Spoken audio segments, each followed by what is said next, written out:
الحمد لله والصلاة والسلام على رسول الله أما بعد فأعوذ بالله من الشيطان الرجيم بسم الله الرحمن الرحيم سبحانك لا علم لنا إلا ما علمتنا إنك أنت العليم الحكيم ولا حول ولا قوة إلا بالله. نن زمون درس د صدقه فطر چې پښتو کې ورته سرسایه فطرانه د الفاظ استعمالي دي په بیان کې دي او کوشش کوجه مسائل د صدقه فطر چې زکات الفطر هم ورته وي د سرسایه د دې څه فضایل بیان کو اندازې بیان کو وقت د ورکولو یا وقت د فرضیت په دې کې څه حکمت دی بل مسله چې جنس ورکول افضل دی او کنه داغي قیمت ورکول په دې کې د علماو اختلاف طرف ته بلګه اشاره کوو. بل مسله ضروری دا چې بعضی ملګرو د بار ملکونو نه انګلند نه دوبۍ نه سعودي نه قطر وغیره نه میسیجونه کړي دي چې مونږه صدقه فطر ادا کوو خو په خپل کلی وطن کې نو مونږ به دا علاقې مطابق چې کوم علاقه کې اوسېږو لکه سعودي کې یا قطر کې یا دوبۍ یا انګلند کې دا غیزي مطابق د سرسایه هغه اندازې قیمت برالیږو او کنه والدین په کلی وطن کې دي چې هلته کومه اندازې مطابق علماو فیصله کړي هغې به ورکوو د هغې وضاحت به کوو. صدقه فطر په معنا د روژه ماتول یا د روژې خوړلو الله رب العزت په خپلو بندگانو باندې صدقه فطر لازمه کړې ده په اختتام د رمضان او د دې حکمت علما دا لیکي یو حدیث کې مرাজি امام ابو داود را نقل کړی د ابن عباس روایت دی چې دا پاکواله د پاره د روزدار که د روزدار نه څه خطایانی شوي کمی شوي روزه ده په خوله دروغ ویلې شوي غیبت ویلې شوي یا بل څه ګناه شوي چې هغه منافی ده د روزې سره د هغې دپاره د عفو او د معافۍ یو صورت دی چې څومره کمی راغلي کمی په دې سره پوره شي لکه حدیث پاک کې دی اول به حساب په عباداتو کې د منځ کېږي د چا منځ کې چې نقصان راغی په فرایضو کې نو د هغې پورهوالی به د نفلو نه کېږي نو دقه شان که د انسان په روژې کې څه نقصان راغلی هغه به په دغه صدقه فطر سره پوره شي. دویم دا شکرانه ده دا شکر ادا کول دی مطلب دا چې الله رب العزت ما ته دا توفیق راکړه چې ما د عظیمه میش عبادت وکړه د شپې مې تراوی تهجد تلاوت ذکر دعاګانې رب العالمین باندې عظیم احسان وکړه نو دا یو شکر ادا کول دی لکه په حج تمتع کې چې دا مې شکر دی هغه هم دقه شان دی چې الله ما ته دا توفیق راکړه چې په یو سفر باندې اول ما عمره وکړه او بیا په عمرې باندې ما فایده واخیستله په طرف د حج نو په هغې حجانو باندې هغه دمې شکر دی هغه اصل کې هغه قرباني نه ده کومه قرباني چې په مقیم باندې په خپل کلی وطن کې واجبه ده چې هغه ابراهیمي سنت دی دا جدا ده او هغه جدا ده هغه اصل کې دمې شکر دی نو دام په دې بنده باندې د رب العالمین نعمت دی او د نعمت شکر د ادا که په صدقه فطر ورکولو سره.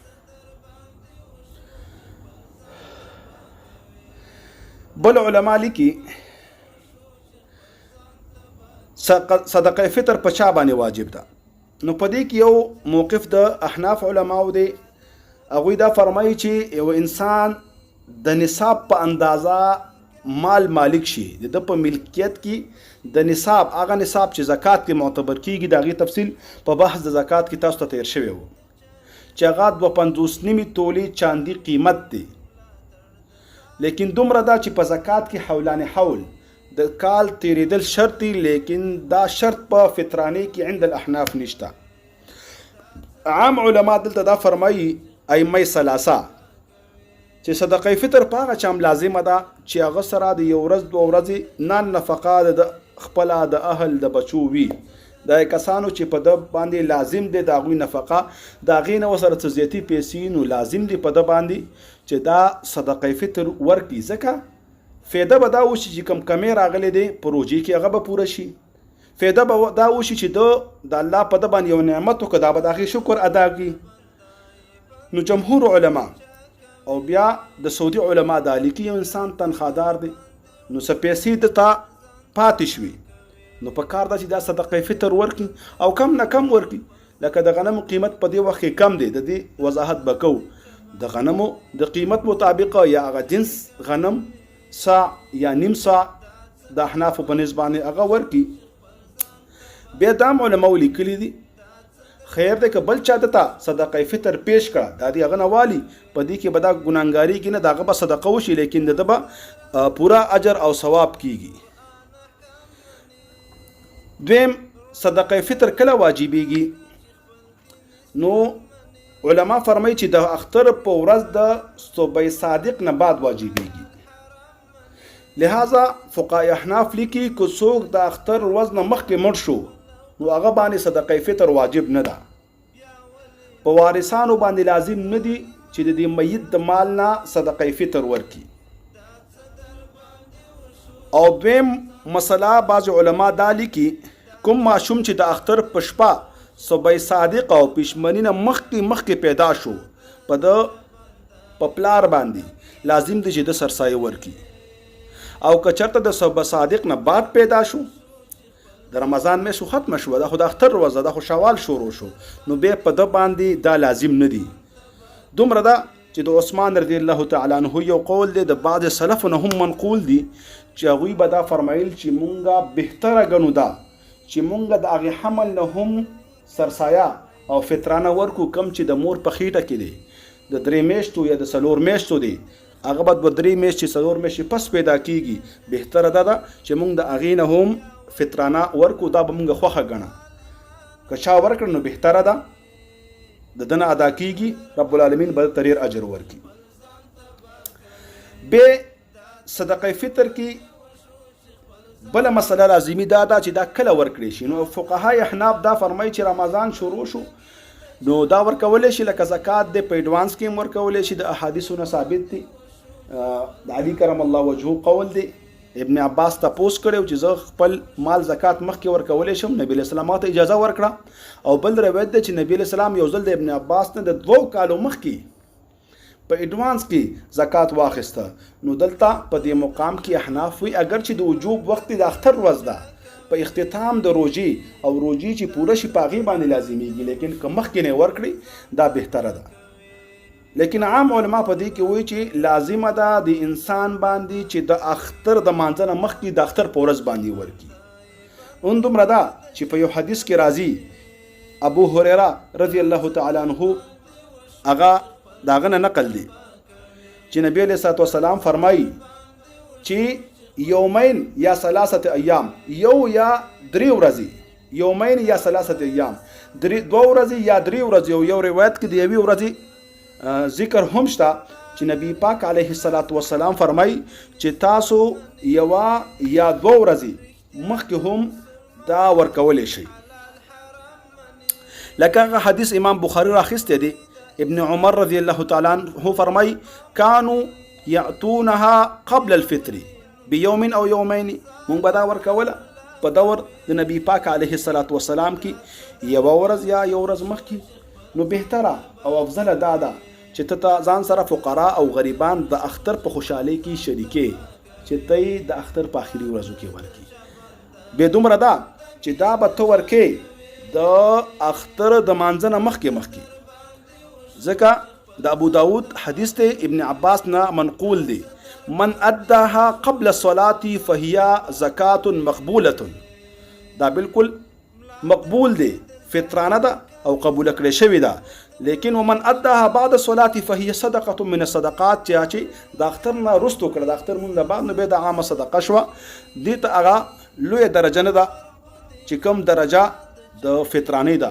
لکه د دې مثال داسې دی، یو قربانی ده، د اختر په ورځ باندې یا په دویمه یا درېیمه ورځ باندې د هغې ذبح کول دي، یا د اختر نه یو ورځ مخکې ته د هغې نه غټ څاروی ذبح کړه، د هغې هغومره ثواب نشته، یا د اختر نه یو میاشه 10 ورځې پس ته بل ذبح کړه، د هغې هغومره ثواب نشته.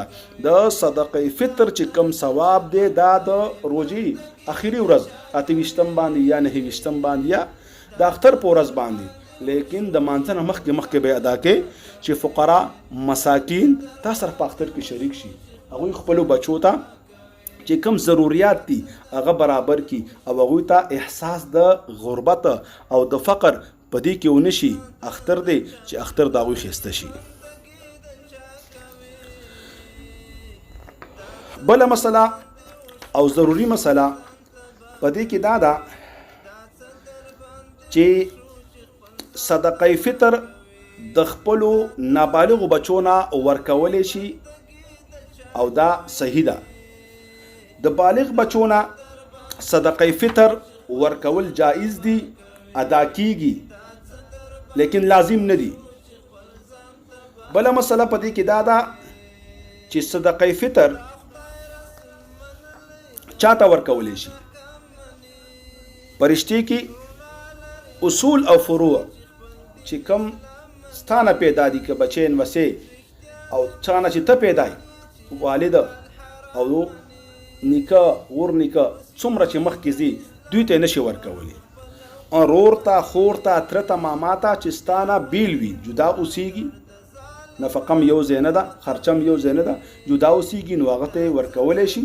بلکې بهتره هم ده، ځکه دا یو صدقه ده او حدیث کې راځي چې صدقه ته کله فرشتي کې ورکړي نو تا دپاره به 2 ثواب دي، یو ثواب د دې صدقې او بل ثواب د رشتې د پاللو. او په دې کې درېمه خبره دا هم ده چې ته په خپل رشته کې فقیر او مسکین او غریب به ښه پیژنې، محتاجه تا ته ښه محسوسیږي چې څوک ډېر محتاجه دی او څوک ډېر محتاجه نه دی. بله مسله پکې دا هم ده چې ښځه خاوند او خاوند ښځې ته نشي ورکولی. بیا په دې کې بله مسله لازمه دا ده چې صدقه فطر بعضې ملګري نورو ملکونو کې دي، هغوی صدقه فطر د هغې ملک کم ملک چې هغه مزدوري کوي او هغه پکې فی الحال دی د هغې مطابق یې ورکړي، او که نه چې کم ملک ته یې رالیږي والدین یې په هغې ملک کې دي او وطن اصلي د هغې مطابق یې ورکړي. نو په دې کې د احادیثو نه دا معلومیږي چې کم ځای کې او کم منطقه کې ته اوسیږي او هغې منطقې کم خوراک وي مشهور معروف هغه به ورکړي او د هغې قیمت به عقل ته چې څومره کېږي هغه به ورکړي. د قیمت مسله جدا ده، انشاءالله د هغې تفصیل درستو بیانو. ته په کومه علاقه کې اوسیږي هلته چاول ډېرې خوړلی کېږي، پنیر یا کوچي یا کجوري یا هر څه چې وي د هغې مطابق ته هغه ورکه او چې کم قیمت هلته مقرر شوي. بیا دې کې مشهوره مسله دا ده چې دې کې د غنمو نصف سا دی او د غنمو نه علاوه پوره سوا مکمل سوا دی. احناف په نسبت باندې په غنمو کې نصف سوا دی او دا قول د بعضې صحابه هم دی، لکه څلور مشهور صحابه دي په دې کې، معاویه رضی الله تعالی عنه، مغیره ابن شعبه دی، عمر بن العاص دی او مصعب رضی الله تعالی عنهم اجمعین، د دوی صحابه قول هم دی. دلته بعضې علماو یو عجیبه نکته دا لیکلي چې په دغه دور کې غنم ډېر ګران او ډېر کم به پیدا کېدل او قیمت د دې ډېر زیات و، ځکه چې یو شی کم پیدا کېږي لازما د هغې قیمت سیوای. نو معاویه رضی الله تعالی عنه فرمایل که تاسو کجوري ورکوئ نو کجوري عامې میلاویږي، قیمت کم دی، دا خیر دی سوع ورکوئ. که یو انسان غنم ورکوي نو غنم دی نصف ساع ورکوي. نو دا احنافو مسلک هم دی. بعض علماو چې نه په ټولو کې سوا دی، امام بخاری او مسلم مشهور احادیث دی په هغې کې. بیا د سوا وزن کې اختلاف دی، لیکن احتیاطي 3 کیلو وزن دا برابر دی. بیا خپل علاقې او منطقې ته کتل پکار دي. کجوري ورکوي نو د کجورو کې اعلامی ادنامی عجوه کجوري مختلفې کجوري دي، یا پنیر ورکوي یا کوچ ورکوي یا غنم ورکوي یا وریجې ورکوي، دال لوبیا هر څه ورکولی شي. بیا دی علما فرمایي چې دا انسان د خپل ځان ته وګوري، که دا مالدار وي نو دا دی بیا پنیر یا عجوه کجوري یا قیمتي کجوري 3 کیلو ورکی چې د غریب په پوره کار وشي.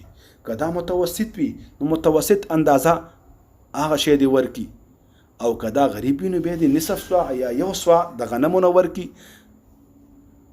بله مسله په دې کې چې هغه عام مختلف فيه ده چې دې کې جنس ورکول افضل دی او کنه قیمت ورکول.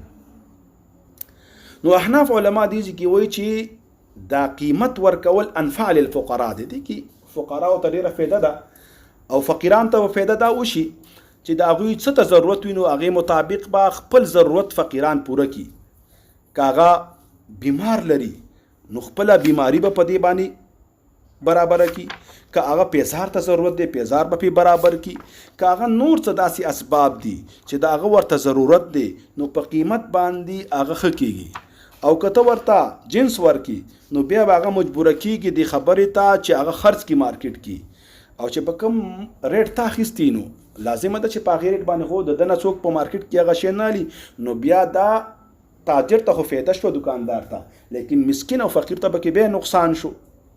ځکه هغه به خامخا پیزار ته ضرورت وي، ځان ته به د جامو ته ضرورت وي، بچو ته یا کور والا ته، یا به د سکول څه کتاب متابلي، یا به استاد دی عالم دی هغه ته ورکوي، هغه به ځان ته څه شي ضرورت څه سامان اخلي.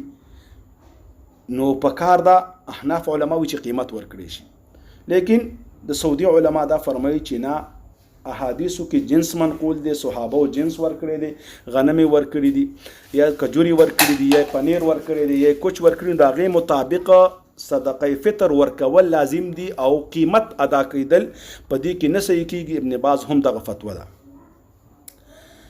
لیکن احناف علما او بعض علما د جامع ازهر ما بیگا یوزي کې د یو عالم نه واورېدل چې د جامع ازهر نه هغه د سرسایي په بحث باندې بیان کاوه. هغه ویل چې قیمت انفع للفقراء دی، لہذا دا دې ورکړی شي. د کویت یو عالم یو بیان کې ما واورېدل هغه هم دا خبره کړې وه چې انفع للفقراء دی، لہذا اختلاف نه دي کول پکار.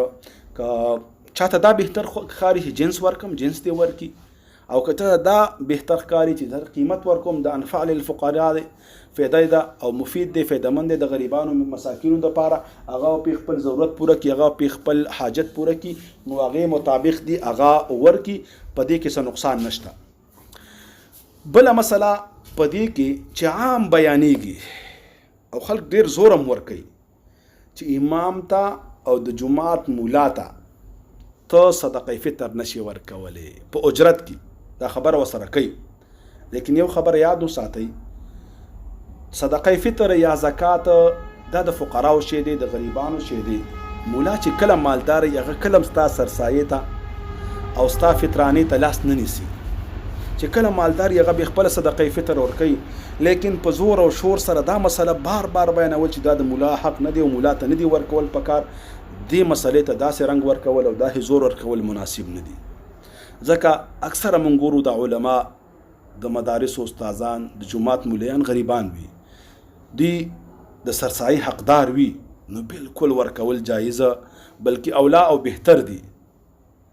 ځکه دا مولا او دا استاد ستا په محله کې ستا بچو ته د الله کتاب وي، او دا ستا او ستا د بچو بلکې د ټولې محلي یو روحاني پلار دی.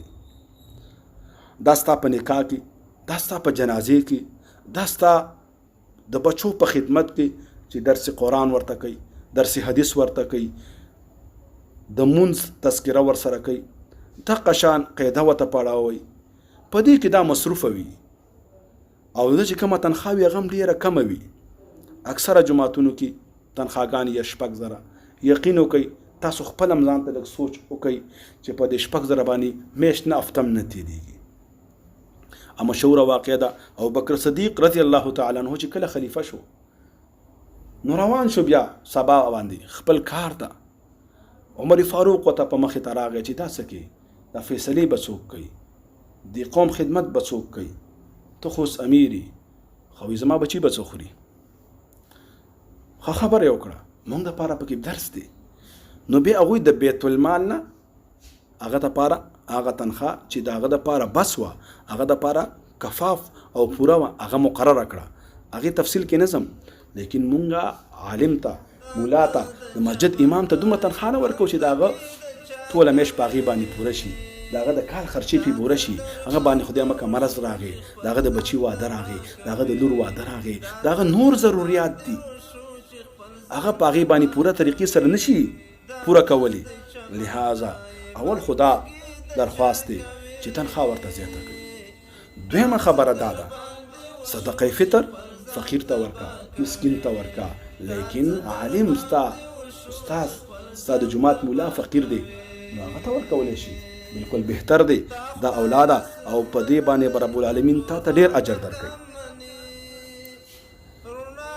بله خبره په دې کې ضروري مسله دا ده چې صدقه فطر په ټیم باندې ادا کړی شي، چې دې طرف ته مخکې مونږه دا اشاره وکړه. مسله ضروري دا ده چې یو انسان د سفر د وجې یا د بیماری د وجې یا د غفلت او کوتاهۍ د وجې روژه ونیوله، په ده باندې هم صدقه فطر واجب ده. دویم مشهوره دا ده چې څوک روژه ونیسي په هغه باندې سرسایه نه وي، نه دا خبره خطا ده، بالکل په ده باندې لازمه ده، واجبه ده چې دا صدقه فطر ورکي.